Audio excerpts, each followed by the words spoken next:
একটু আগুন হবে স্যার? আমি থমকে দাঁড়িয়ে পড়লাম। এই একই রাস্তা ধরে বছরের পর বছর আমি যাতায়াত করছি, কিন্তু কোনোদিন এমন ঘটনা ঘটেনি। শীতকাল, আমি একটু মফস্বলের দিকে থাকি। এমন জরুরি কাজ যে রাত 12টার আগে বাড়ি ঢোকা স্বপ্নই বলা চলে। আর শীতকালের রাত 12টা মানে বুঝতেই পারছেন, হি হি ঠান্ডায় মুড়িসুড়ি দিয়ে আমি হাঁটছিলাম বাড়ির পথে। কুকুরগুলো সন্দেহের চোখে দেখে সরে যাচ্ছিল। আমি ঠান্ডা কমানোর জন্য একটা সিগারেট ধরালাম। সেই সিগারেট খেতে খেতেই আমি হাঁটছিলাম। পথ আমার চেনা, পরিবেশ আমার চেনা, রাস্তার খুঁটিনাটিও আমার চেনা। পোস্ট লাইটের আলোগুলোর বদমাইশিও জানি। রাত যতই বাড়ে আলো তত ম্লান হয়ে যায়, আবছা হয়ে যায়। অবশ্য এর জন্য কুয়াশাও কিছুটা দায়ী।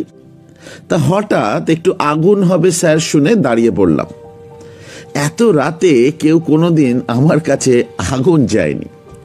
আমি চারপাশটা দেখতেই একজন বয়স্ক মানুষ এগিয়ে এলেন। এই যে স্যার, আমি চাইছি। লোকটাকে কুয়াশা আর আবছা আলোর জন্য ঠিক মতো দেখতেও পাচ্ছি না, মুখটা তো নয়। আমি বললাম, আপনি এই ঠান্ডার রাতে এখানে কি করছেন? আপনার গায়ে তো তেমন পোশাকও নেই, শীত করছে না?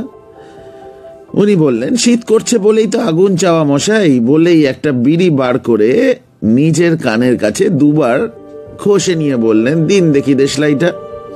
আমি বললাম, আরে বিড়ি নয়, আমি সিগারেট দিচ্ছি, ধরা।